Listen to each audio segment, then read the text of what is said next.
So we're in the lovely V&A Museum in Dundee. Shout out V&A, shout out Troy from the V&A. Love you, He's bro. over there, just doing a sponsor silence. Yeah. He's just doing it. But thank you so much for letting us use the venue. Yeah, no, I appreciate you, man. You're a legend. Shout out Troy, shout out V&A.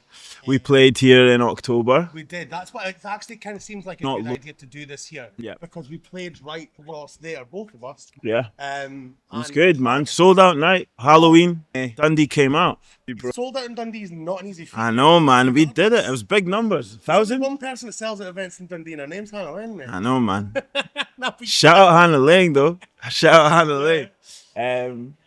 Lovely sunny day in Dundee. Yeah, Sun's out. I know, man. Oh, mate. I know. Sunniest city in Scotland, but we're getting shown up a little bit today. No. I think, but it's quite fitting that we're in here just now. I want to know, right, how we've gotten to this point now, right? You started your career off pretty much here in Dundee. Yeah. Right? What are you doing just now? What's been the main kind of catalyst?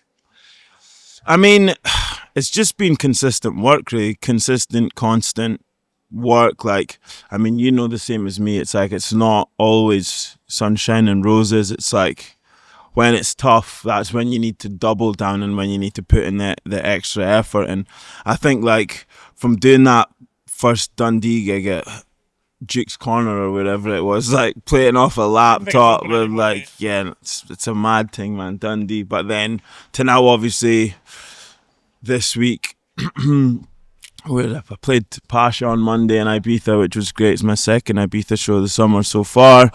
Got another 4, and then obviously had a really fun run so far this year and just been really busy, been away loads. But I've just been head down really recently and just keeping my mind focused on making music. Keeping the creative juices flowing. Keeping the creative juices flowing.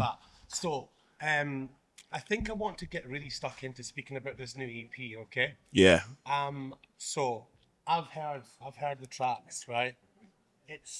We're moving in a little bit of a different direction. Hey, man. We're moving in a little bit of a different. I mean, there's still like a really common thread throughout it, which is like you, right? I can totally hear that. Good. But what was the basis for this? Like, kind of, maybe not say move, but just like, you know, you're kind of pressing in a different direction. Yeah, it's a little bit of a pivot. Yeah. A slight pivot. I think, like, I mean, how long have we known each other? Like, long time. Like, long, yeah. 50, nah, must be pushing 20 now. Nearly 20. Yeah, which is, it's mad that we've known each other since we were 1 year old. Do you know what I mean? You know what? Everyone was telling me this weekend, I accidentally shaved my beard off. Oh, Yeah, took a few years off. Yeah, but Come on, bro. Though, Oh, no. You don't get any wrinkles in a balloon, that's what they say. Oh, wow. Yeah. Good to know. I know. You'll never be. Good to know. But I mean, when we knew each other, like, I was Josh the drummer, you know what I mean? I was in bands and we actually did that thing together at the Rooms, bro. I was drumming, you were DJing. Like, that was my identity, you know, being a drummer. And how long did you do that for? So I was in bands, started drumming from the age of 12. OFG was in a band called Our Future Glory with my big brother Mo and my boy Sam. And there was a couple other guys that kind of came through the different iterations, but we did that for about 10 years. You know, we wrote music, we released music, we played festivals, we did Tina Park, we played in Europe, we played in Florida, went to the States. Yeah, it was a real time, and in that time of, you know, making music and writing music with my brothers, it was like, that's kind of what gave me the hunger and the drive to keep doing it, and then to do it as Kilimanjaro, obviously in a more electronically focused space, but it's always been based around drums, always been based around percussion. Like, do you know what I mean? It's like, if you come to a set, you know, the music is coming on that, is coming with that energy. If you listen to my released records, everything's got a lot of drums and percussion running through it. Percussion base, yeah, all of it. I think it's actually quite interesting. Like, I think a lot of people probably don't know that about you. Yeah. They Facts. see the eardrums when you're playing. And they're They like, don't why is realise it? you can Why? actually do Yeah, that. they're like, why is he just waving his arms around? Is the guy okay? Yeah, I think it's pretty class that you're kind of coming back around. I think like what how does it feel though?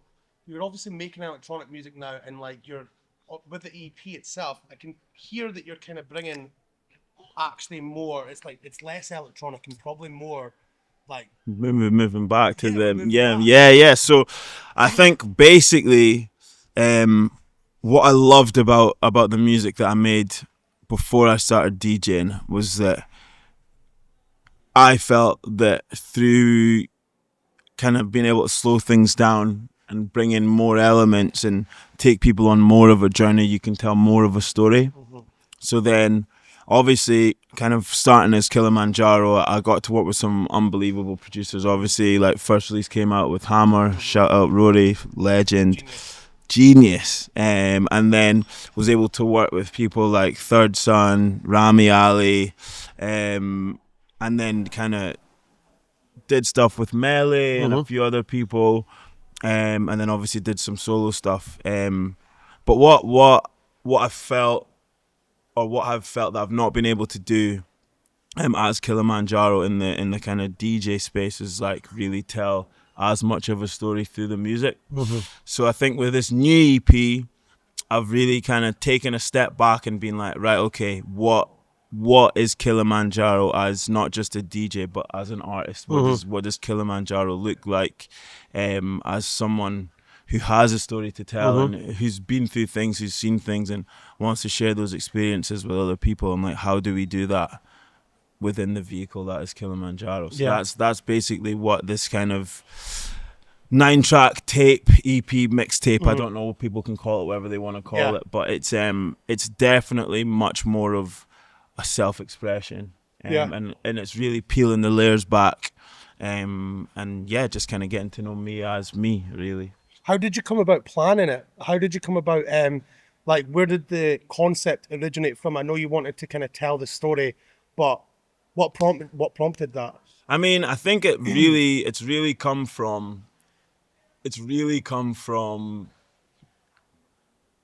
I guess as an artist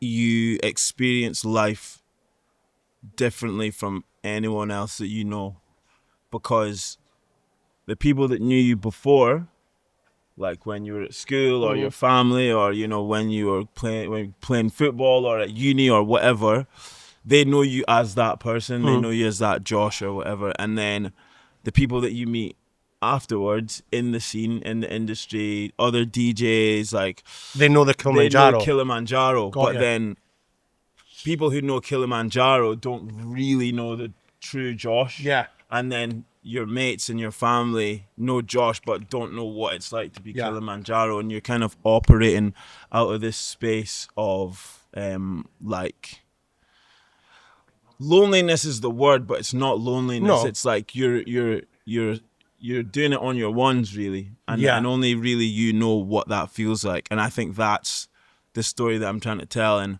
it's not like a woe is me story. It's No. more of like, this is how it is, and this is how we get to where we are, and Yeah. this is why it's not easy to do what we do. Yeah, Do you know what I mean? I get what you're saying. I think it's funny kind of try to merge that together. We've had this conversation quite a few times when it's like, you know, all the folk that would maybe know you from Dundee, or you know what I mean, or bouncing about Scotland, every single event, opening of an envelope type thing, right? Yeah. And then, but then it's funny when I've been down in London with you, and there's people that know Kilimanjaro, and it's like total different vibe. Do you know what I mean? Not you, like it's just you get received differently, Yeah. because they know you as a different person. Yeah, 100%. So it's quite interesting that you're kind of like, that's the kind of concept for the EP. Yeah. Is that you're trying to get across you, in totality. It's quite cool. It's exactly that. It's exactly that. Yeah, I think like, so obviously you've spoken about conceptually that's what you want to get through. How long did it take you to kind of put the EP together? How long's that been coming together for? The music. I mean, I think the music has been obviously the funnest part, because it's like it's This is the boring bit. yeah. This is telling people about it's a boring bit. I'm joking. I'm joking. But it's like it's almost felt like what I've been doing before.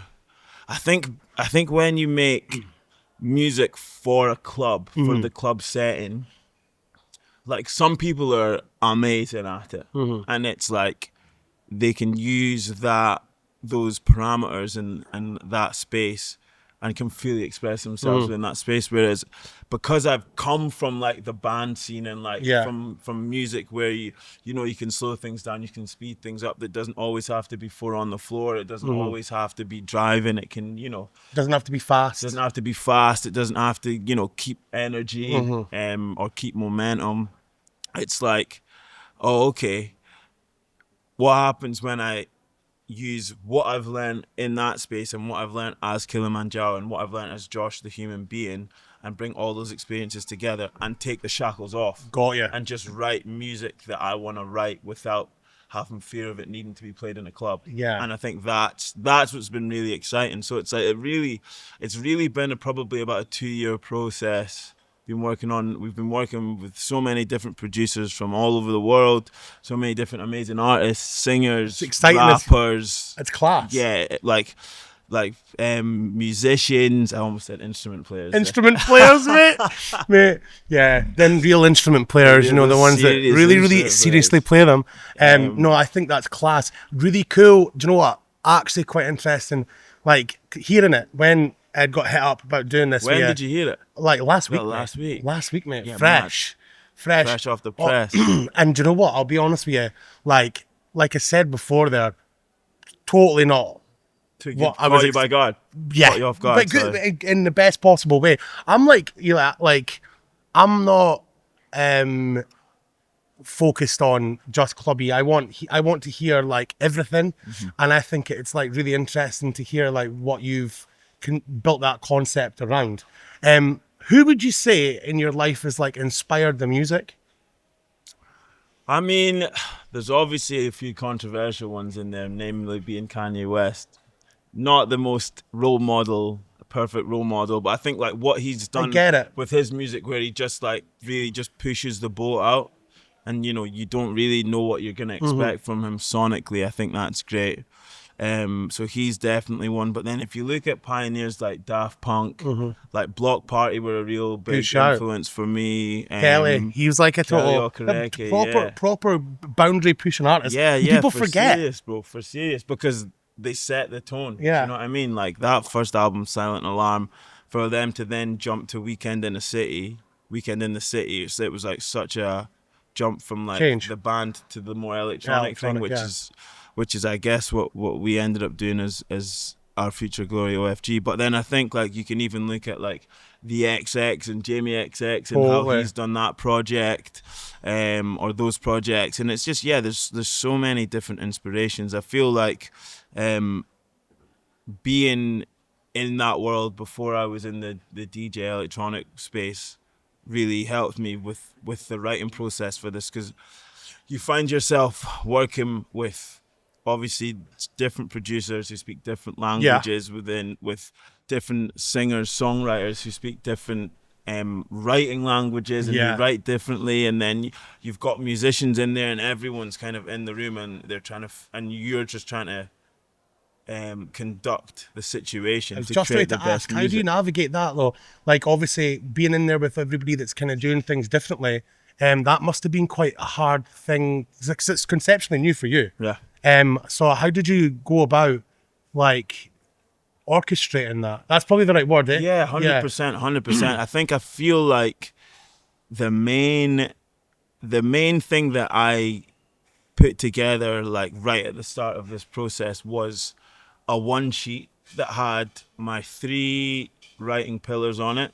Had a little bit about me and a little bit about my journey, some would call it a bio, and then a couple links, one link to my demos and my music, and then another link to like an inspiration playlist which has anything like a mood board. Yeah, exactly that. And the playlist can have anything from Mobb Deep Yeah. to Kanye West to Slipknot Yeah, to, whatever's in to there, Daft yeah. Punk, like whatever.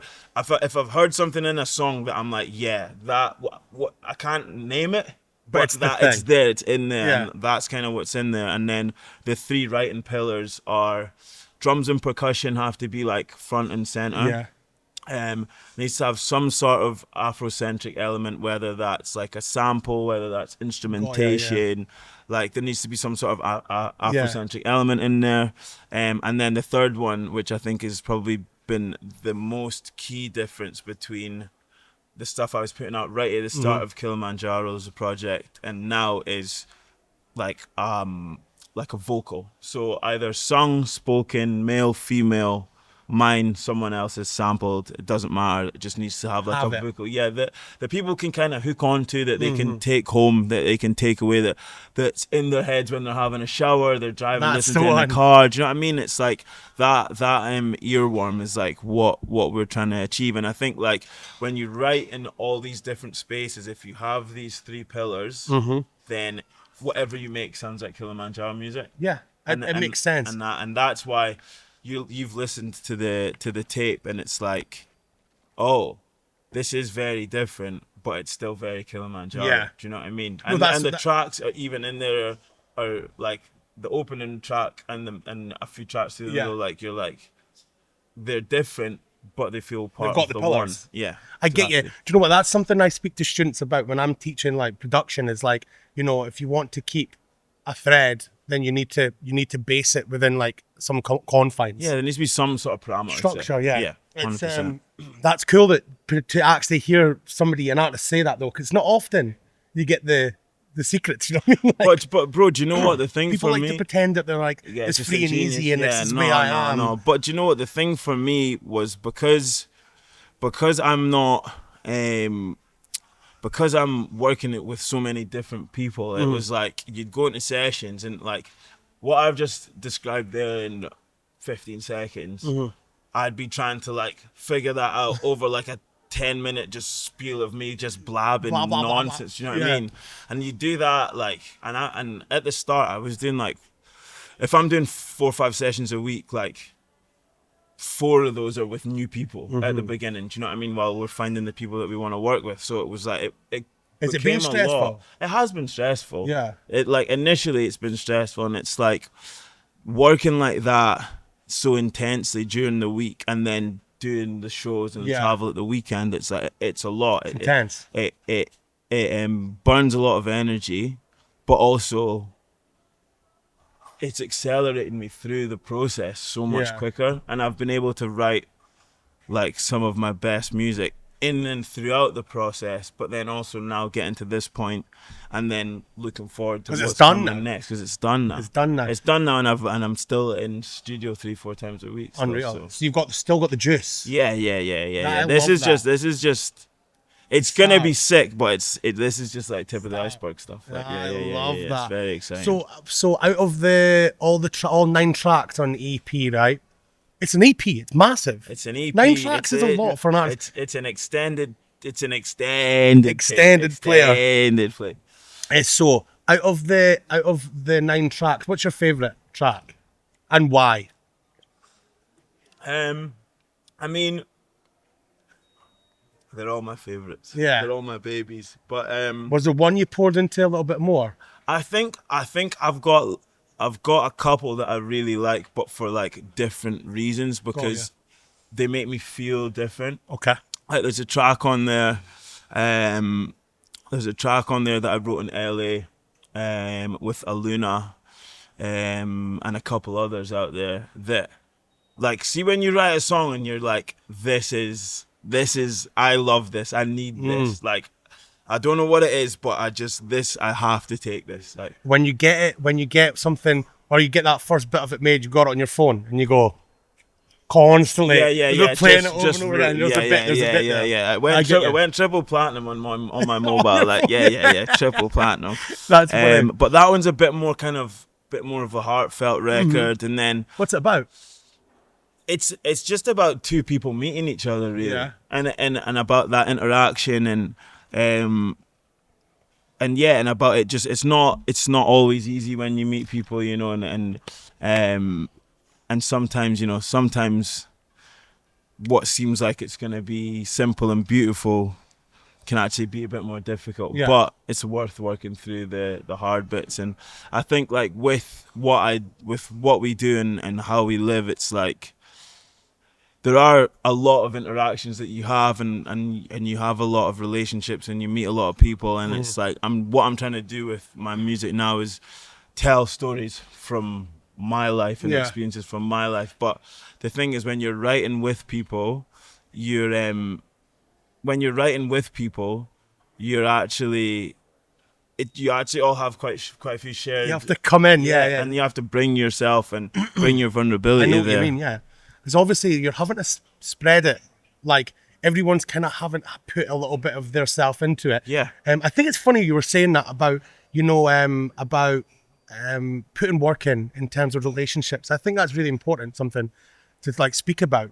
I think people nowadays forget that, like, you know, that's the basis of like human nature. I think people forget that, like, the whole point of this thing that we're doing now is actually like working at relationships and doing, like, a lot of people just like, fuck, I'm out, like, you know what I mean? Like, no, literally, like, you know, to try and save your own good energy or whatever. But I think sometimes when you put work into something like that, not always, but it's actually worth it in the long run. Do you know what I mean? yeah. So it's cool that you've got a tune about that. It's quite interesting.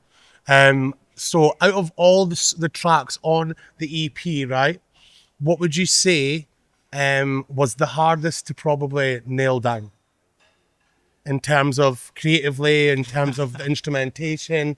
What was the hardest one? Not who was the hardest to work with. No, that's not what we're course trying to not. say. Everyone that we worked Everyone with was easy. was easy. I think that I'm just trying to think because there's quite a few tracks on there. I mean, quite a lot of it came together quite easy. Quite a lot of it came together in a session or two. Yeah. You know, which is always such a I mean, that's blessing. banging. But the actually the last track on the record, was actually the first single that I released, first solo single I released this year, last month, with The Joy and Bloody Civilian. That was a really interesting one because me and Bloody, we wrote the original. Right. And then I kind of took it away, tweaked it a bit, sent it back. She didn't love it. So then we like flipped it again. The first version that we did actually was much tougher. It was much kind of like more club ready. Banging, yeah. Which is really interesting that it's kind of softened a bit. But then once we'd softened it, then there was space for like another vocal group, which is why we brought the Joy in. And it took a few different iterations, and it went round the three of us a few times, but we got there eventually. But it was definitely one of the ones that was like, it took a bit more time. Yeah, it's funny when that happens as well, though, because like you are kind of both happy, and you go, "We'll just do a little something here," and then it goes back, and they're like, "Not into that." Yeah, and you're like that. Goodness, like, yeah, you think you pushed it in the right direction. You've actually dragged it completely out of the direction. Literally, I think I actually played it at Warehouse Project. Yeah. And I didn't play Warehouse Project last year, so the first version was done in 2024. And so, but it sounded like, and it went well there. I'll send you. Yeah, I want it. It's tough. Hard, It's like 1:30. Oh, is it? Yeah, it's my street. It's a jammer, like. It's my street. That's funny. So I noticed for the EP, obviously you've got the live tour coming as well, which is, again, we're speaking about your foundation in terms of like you played live bands and stuff for a long time, but there's a massively striking visual identity for this whole EP. Yeah. Like, and cool.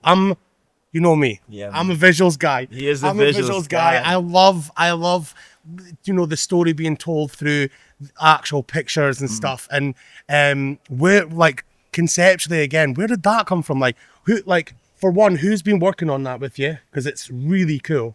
And what was the idea behind it? Yeah, well, I mean, like, I've got an amazing team. And I'm super thankful for them every day. Like, everyone in my team is in my teteam for a reason, and we've formed a group and built a group of people that are best in class, and I'll stand 10 toes on that. And my head of creative is a girl called Sky Golding. She's really, really cool. I met her for the first time when we shot the video for No Bad Vibes in Dublin with Jazz. That's such a sick video. Which was really cool. That team for that shoot was actually dope as well. But we met for the first time then, and she was still working with the label at the time. So then we started doing like my stuff, which was cool. And then I'd kind of been looking for a creative director for a while. Like internally, I'd been speaking to my management, and I was like, I want to find someone that's gonna join the project, and like we've got similar wavelengths, but I can trust them with my creative vision, and we can have conversations, and I can send her stuff, and create mood boards, and that's what we were looking for. And then worked with Sky then, and we got on really well. But then I think it was when she started working with me on my debut EP, which had The Seeker on it.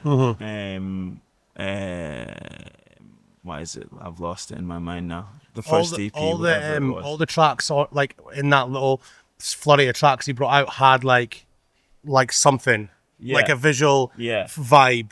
Yeah. Do you know what I mean? Yeah. Like I remember all the stuff, and then it's obviously ties in with your new visuals for your shows. Yep. All that stuff. Yeah. I love it. Cohesion, mate. Yeah, and that's the thing, and it's like I want to tell a story, but not just sonically or verbally. It needs to be told through visuals as well. So, I guess when you go back to the concept, for the loose concept for the EP around like that battle between loneliness and or battle between kind of two worlds of Josh and Kilimanjaro and what that looks like, I think when we were talking about it, okay, we discussed what does the battle look like, what does that look like as a visual.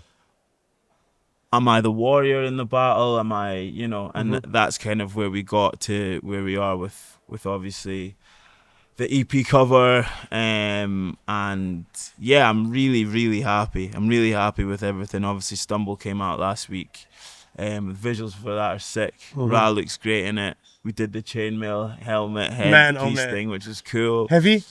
It was all right, actually. I felt like I'd done a bit of a neck workout, but that's what you say. That's like, it looks heavy. It was cool. It was all right. Yeah. It wasn't as difficult as it looked, but yeah, it was just like a really good opportunity to just kind of. Bro, I'm only really gonna have one go at this. Yeah. I don't really have energy to be running it again. No. So I want to do everything right, and I want to make sure that I'm giving it everything. I'll be honest with you, right?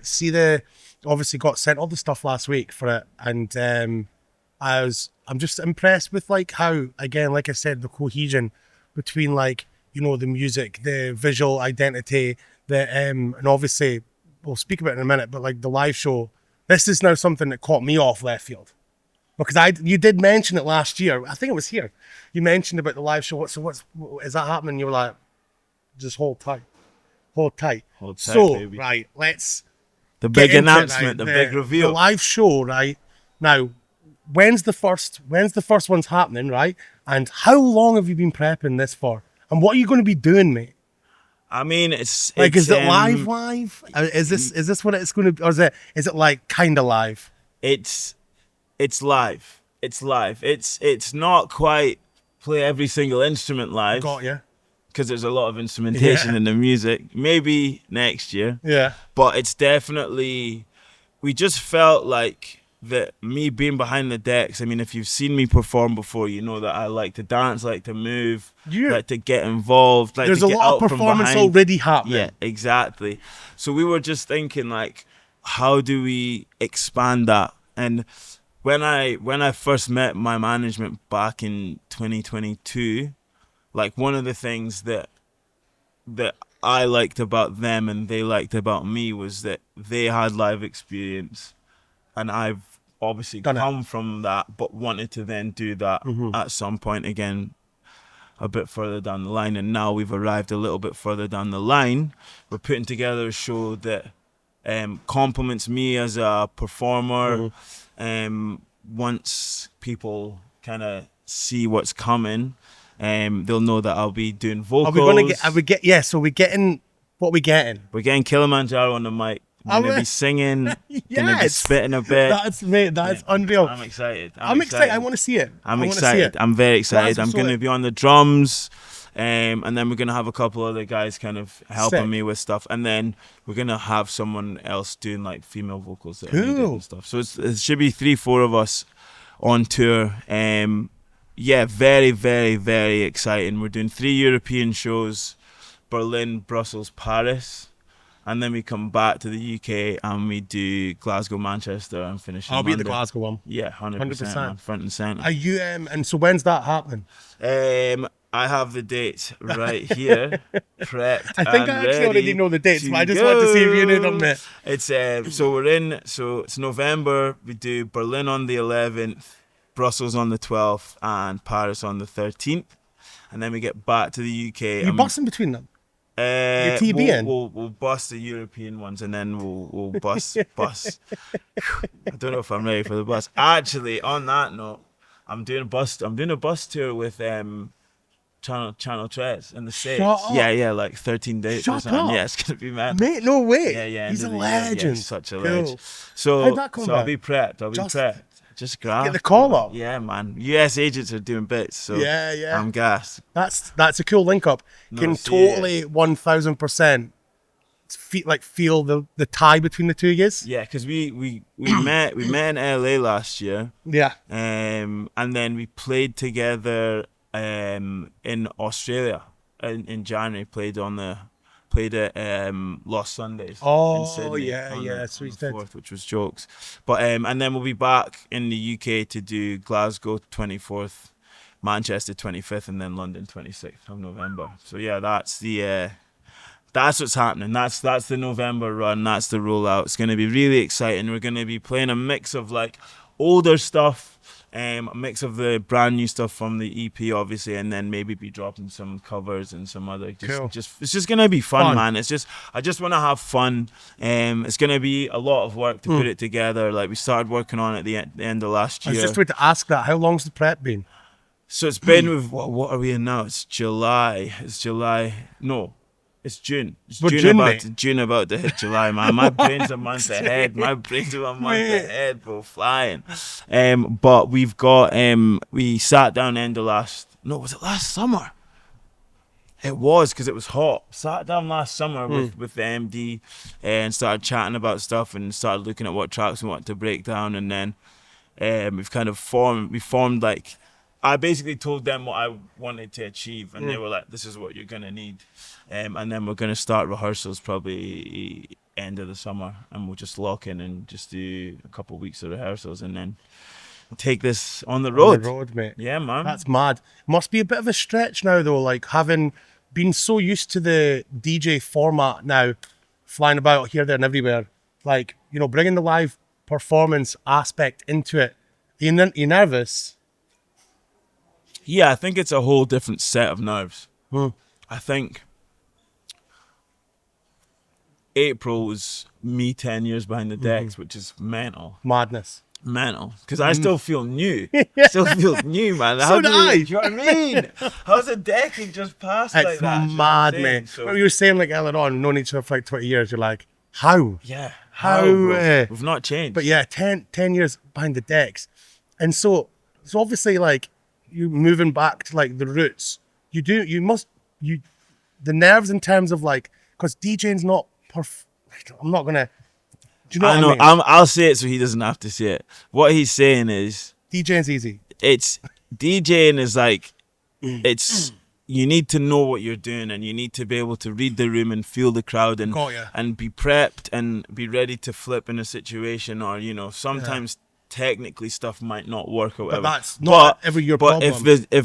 if you've got a song on your USB, that song is gonna play like that song every time. Exactly. Every time.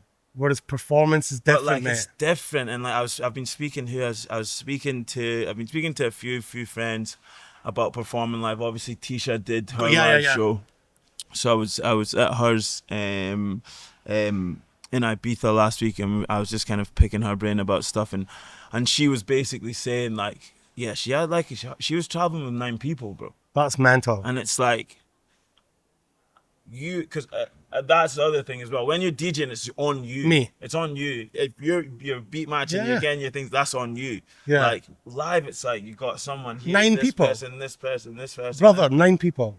The guy on the lights, the guy on the visuals, the guy on the sound. If one of them fucks up, I'm raging. Yeah. Like, and I'm not in a, I don't mean it in like an asshole way. No, but no one's gonna be like, oh yeah, that sound man, like, do you know what I mean? No one in the crowd's gonna be like, oh yeah, it was his fault. Do you know what I'm saying? So it's hard to keep that, you know, like consistency, I would say maybe, but just like you are all doing a job, doing different jobs, different jobs. Sorry, yeah. One thing. Yeah. And so I think that's so. How's that been navigating that up until now? You've obviously had to remain your solo man, and now you're, banding it again. Yeah. You're a band boy again. It's interesting. Band Manjaro. Band manager.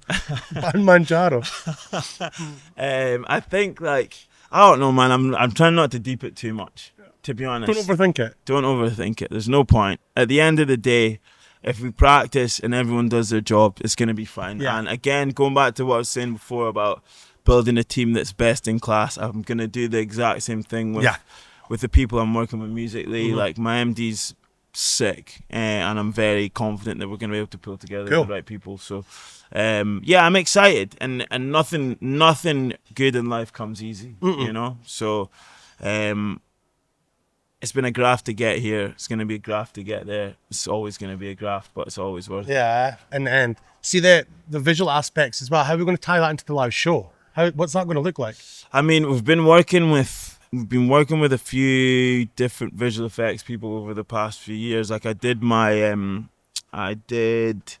headline show at Brixton Electric in November. It looked a lot of fun. Looked cool. It was a lot of fun, and we put a lot of time and effort into the visuals that we did there. But those visuals came from stuff that we'd put in the music videos previously, so it's going to be kind of similar in that building aspect. a world. Yeah, building a world that people can invest in, and a story that people can connect with. And that's what we're trying to do. We're trying to create a space that people can fully immerse themselves in, I suppose. And I'm really excited. It's going to be really, really exciting. There's going to be so much energy on stage.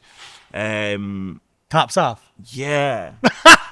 And I can start Tops Off without feeling like a bomb. Yeah, exactly. You know what I mean? The drumming days, mate. Yeah, the tap is straight off. in. Yeah, no messing around. The only problem is it's like going to be hard for you to sell t-shirts at one point. No. It'll be really hard for you to punt t-shirts. The merch will just be sweatbands. No, that's good, mate. But it's really exciting stuff. Thank you so much for chatting with me today, No, mate. man, it's been great. I think we've covered all the bases, I think so too. And I'm really, really excited to see what this live show is like. Yeah, I mean, lots to look forward to. Tickets will be going on sale super soon if they're not already when this video comes out. Shout out to everyone who's been listening live on Twitch if it's worked. But yeah, no, it's really exciting. It's going to be a really busy summer on top of obviously the stuff we're doing live. Like obviously all over Europe, we'll be back in the States. Hopefully going to be back in Africa and in South America as well before the year's out. So lots and lots and lots. The weather's better than this, mate. Yeah, I know, man. Next time I'm back in Dundee. Hopefully the sun comes out. But thank you, man. Appreciate you. Big love, man. Mate, I'm honestly choking to do this live show. I'm actually excited. No, we were speaking about it before, like a few months ago, and I was like, man, I can't even imagine what it'll be like. But it's good. It's taken me like a little minute. I think last year was me like getting my head around basically the stuff that you were saying, like the nerves part, like the who you're going to be working with, like what is it going to look like bit. So I'm kind of over that now.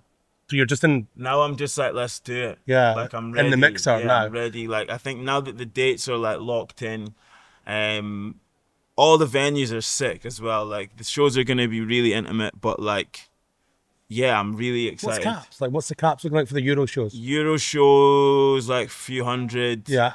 Same with Manchester and Glasgow, and then that's and then good though for a live. Yeah, I think so. Because you'll be able to see the whites of their eyes. Yeah, I think so, right man. In the crowd. And my thing as well is like people who are gonna commit early and buy tickets early. They're the ones who are gonna get rewarded with being there and getting to experience it firsthand. You know what I mean? For sure. Like these 6 live shows will never happen again. No. Do you know what I mean? In the form that they're in, like, I get you. I do you know what get I'm you. saying? They'll The never first- sound the same. They'll never sound the same. The first Yeah. time Kilimanjaro's ever done live, like, you're never gonna see that ever again for the first time. So, I'm really excited as well because I've got personal ties to obviously both Glasgow, Manchester, and then I'm living in London as well. Now it's like home. They've all kind of been homes for me in some sort of sense. And then heading to Europe, I love Berlin. I've got so many friends there. The scene over there is sick. Brussels, I've had so much fun over there as well. And then like Paris is Paris, man. Like, Yeah. Paris is fun. I love Paris, man. Do you know what I used to always like? Wasn't like a huge. I did understander of Paris before. I played there a couple of years ago. It's class. Yeah, it's yeah, fun. it's different. fun. I was back in Rex Club after Circle Festival the other weekend. Sick It's venue, like. such a cool spot, man. Sick venue. Garnier's such a genius. But yeah, the shows are going to be so special.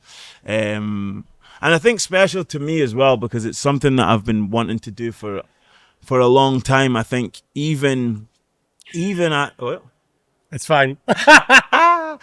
even going back to like even going back to even going back to when we were in the band, when we were kind of coming towards the end, we're trying to figure out like what the next iteration of us would be like, and that's why we were thinking about like the XX and what they were doing.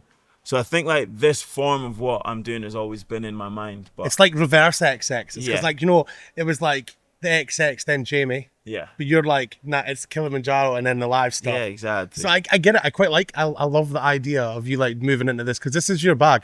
It's my bag. Bro. This is your bag, man. I'm excited. I can't wait. And do you know what I love as well? I love the fact that people won't know this. Yeah, Like they'll just be like, oh, he's a DJ. yeah. But Brand I new. know, mate. You've seen it in the I've flesh, seen the bro. drumming, mate. I've seen the drumming. It's different energy, bro. Yeah, it's different. But I think people are going to really enjoy it, mate. Yeah, I'm very excited. I can't wait. Yeah, once in a lifetime, first time in a lifetime, and then the rest. Banging. Love you, bro. Yeah, mate, Thanks for cheers. doing this, man. We kind of overshot there. I was like, there was an extra bit we just had to Little get extra out there. little It's bit, good. yeah. Thank Banging. you, guys. Cheers, troops. Love to everyone who's listened live. Okay, cool. Oh. No worries.